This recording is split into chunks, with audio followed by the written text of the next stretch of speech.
روئے، صرف انسان ہی نہیں رویا، پہاڑ روئے، صرف انسان ہی نہیں رویا، برگ و ثمر روئے، صرف انسان ہی نہیں رویا، چرند و پرند روئے، ساری کائنات حضرت امام علی مقام کی شہادت پر روئی۔ کیوں روئی؟ شہادتیں تو اور بھی ہوئی تھیں، ان میں ایسا تو نظر نہیں آتا۔ آخر امام علی مقام کی شہادت میں وہ کیا بات تھی کہ ہر انسان رویا، اپنے تو اپنے غیر روئے، پہاڑ بھی روئے، پیڑ بھی روئے، چرند و پرند بھی روئے، آسمان و زمین رویا، سب روئے۔ آخر بات کیا ہے؟ اس کا ذکر ہم کیوں کرتے ہیں اور لوگوں کی مجلسیں ہم کیوں نہیں سجاتے؟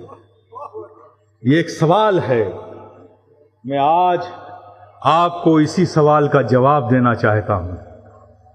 میرے پیارے، یاد رکھو، ایک بات ضابطے کی کہہ دوں کہ روتا کوئی کسی کے لیے تب ہے جب اس سے فائدہ ہو۔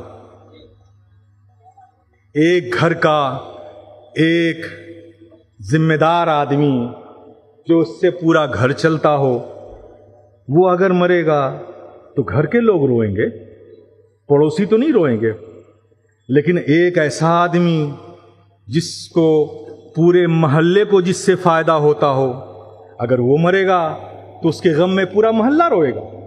کوئی ایسا آدمی ہو جو پورے شہر کے لوگوں کی مدد کرتا ہو، اگر وہ مرے گا تو پھر پورا شہر روئے گا۔ اگر کوئی ایسا آدمی جو پورے ملک میں لوگوں کی خدمت کرتا ہو تو ظاہر ہے کہ وہ مرے گا تو اس کی یاد میں پورا ملک روئے گا۔ لیکن کوئی ایسا آدمی ہو جو ساری دنیا کی مدد کرتا ہو، تو مرے گا تو اس کی یاد میں ساری دنیا روئے گی۔ تو یہ ضابطہ ہے کہ جس کو فائدہ ہے اس کی یاد میں وہ روتا ہے۔ تو اب امام علی مقام کی شہادت پر پوچھو ان چڑیوں سے وہ کیوں روئے، پوچھو ان پہاڑوں سے وہ کیوں روئے، پوچھو ان پیڑوں سے وہ کیوں روئے، پوچھو ان جنوں سے وہ کیوں روئے، پوچھو ان چیزوں سے جو زمین و آسمان میں وہ سب کیوں روئے۔ آخر بات کیا ہے؟ میرے پیارے، آج میں یہی سمجھانا چاہتا ہوں، آپ اس کو سمجھیں۔ حضرت امام علی مقام کی یاد اس لیے منائی جاتی ہے، اس لیے منائی جاتی ہے کہ یہ یاد عظیم ہے، یہ شہادت عظیم ہے، یہ شہید اعظم ہے، اور ان کی شہادت شہادت عظمی ہے۔ یہی ایک شہادت ہے جو حالانکہ شخصیتیں اور بھی اپنے دور کے لحاظ سے بڑی عظیم شخصیتیں تھیں، ان کی شہادتیں بھی عظیم تھیں، لیکن امام علی مقام کی شہادت کو شہادت عظمی کہا جاتا ہے۔ حضرت امام علی مقام کو شہید اعظم کہا جاتا ہے۔ حالانکہ شخصیتیں تو بڑی بڑی گزری ہیں، انہیں نہیں کہا جاتا۔ بات دراصل یہ ہے میرے پیارے، ایک بات میں آپ کو بتاؤں، دیکھو اس قاعدے کو سمجھو۔ ہمارے پیارے آقا صلی اللہ تعالی علیہ وسلم سارے کمالات،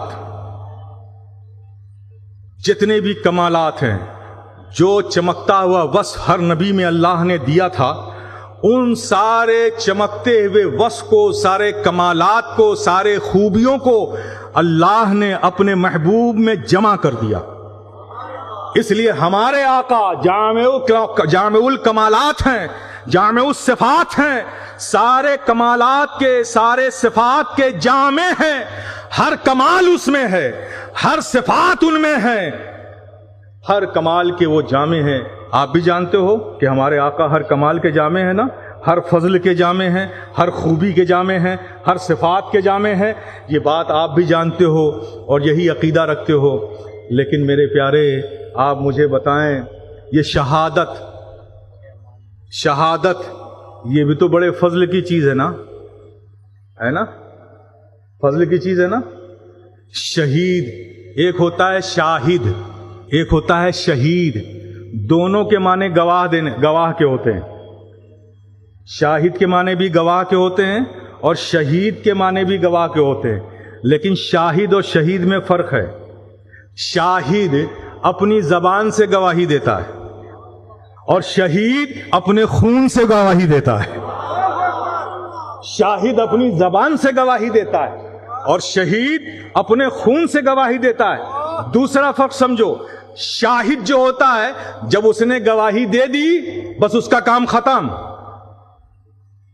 لیکن شہید جو ہوتا ہے نا اس کی گواہی ختم نہیں ہوتی جب تک اس کے گنبد اس کے مینارے بلندیوں کو چھوتے رہیں گے، اس کی گواہی کا اعلان کرتے رہیں گے۔ شہید کی گواہی ختم نہیں ہوتی، شاہد کی گواہی ختم ہو جاتی ہے۔ شہادت کی بڑی عظمت ہے میرے پیارے، بڑی عظمت ہے۔ ایک شہید کا مقام جانتے ہیں کیا ہوتا ہے؟ بتاتا ہوں میں کہ جب اللہ پاک ایک شہید کو جنت میں جانے کا حکم دے گا اور وہ شہید جنت میں جائے گا، جیسے ہی جنت میں قدم رکھے گا وہ رب کی بارگاہ میں عرض کرے گا، مولا ہمیں جنت اچھی نہیں لگ رہی ہے، مولا تو ہمیں وہیں بھیج دے، اسی میدان جنگ میں بھیج دے جہاں میرے گردن پہ تلوار چلی تھی۔ وہ جو تلوار چلی تھی گردن پہ، اس کی جو لذت تھی وہ جنت میں کہاں ہے؟ وہ شہید رب سے کہے گا کہ مولا پھر مجھے اسی میدان جنگ میں بھیج دے تاکہ پھر میری گردن پہ تلوار چلے۔ وہ جو گردن پر تلوار تیری راہ میں تیری رضا کے لیے میری گردن پہ چلی تھی، اس میں جو مزہ تھا وہ جنت میں مزہ کہاں ہے؟ یہ شہید کی حالت ہوتی ہے میرے پیارے۔ اور شہید کا دوسرا مقام سمجھاؤں؟ اللہ تبارک و تعالیٰ نے فرمایا، لا تحسبن الذین قتلوا فی سبیل اللہ اموات۔ ارے کہنے کی بات تو چھوڑو، ان کے بارے میں مردہ تصور بھی مت کرو، سوچو بھی مت۔ سوچنے پر بھی پابندی لگا دی گئی۔ اب ان کا مقام دیکھو، آپ سب زندہ ہیں نا؟ آپ سب زندہ ہیں، اور میں کہہ دوں یہاں کہ آپ سب مردہ ہیں، مردہ ہیں آپ لوگ۔ اب آپ اگر ہمارے جامع پیارے، اس کا بھی موقع رب نے نہیں دیا۔ وَلَا تَقُولُوا لِمَنْ يُقْتَلُ فِي سَبِيلِ اللَّهِ أَمْوَاتٌ، انہیں مردہ مت کہو۔ اور دوسری آیت میں فرمایا، لَا تَحْسَبَنَّ الَّذِينَ قُتِلُوا فِي سَبِيلِ اللَّهِ أَمْوَاتٌ۔ ارے کہنے کی بات تو چھوڑو، ان کے بارے میں مردہ تصور بھی مت کرو، سوچو بھی مت۔ سوچنے پر بھی پابندی لگا دی گئی۔ اب ان کا مقام دیکھو، آپ سب زندہ ہیں نا؟ آپ سب زندہ ہیں، اور میں کہہ دوں یہاں کہ آپ سب مردہ ہیں، مردہ ہیں آپ لوگ۔ اب آپ اگر ہمارے جامعہ کے شیخ الحدیث سے یا مفتی سے پوچھیں گے کہ حضرت کیا مسئلہ ہے، کیا فرماتے ہیں علماء دین مفتیان شرح متین اس مسئلے میں کہ ایک پیر صاحب نے آ کر مجمع عام میں سب زندہ تھے ان کو مردہ کہہ دیا، تو مفتی صاحب کہیں گے کہ مسئلہ یہ ہے کہ انہوں نے بالاعلان غلط بات کہی، جھوٹ بولے، تو وہ فاسق ہو گئے۔ فاسق کا فتویٰ مجھ پر آ جائے گا، فسق کا۔ اگر میں آپ زندوں کو مردہ کہہ دوں تو مجھ پر کیا ہوگا؟ فسق کا فتویٰ آئے گا کہ میں فاسق۔ اب جب میں فاسق ہو جاؤں گا تو آگے کا حکم یہ ہوگا کہ ان کے پیچھے نماز جائز نہیں۔ لیکن مفتی صاحب ہمارے پیچھے نماز تو جائز نہیں، لیکن ہماری نماز تو ہو جائے گی نا،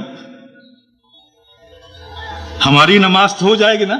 فاسق ہیں، ہمارے پیچھے نماز نہیں ہوگی کسی کی، لیکن ہماری نماز تو ہو جائے گی نا، ہم تو مومن ہیں نا۔ تو زیادہ سے زیادہ فتویٰ یہی آئے گا، زیادہ سے زیادہ فتویٰ یہی آئے گا۔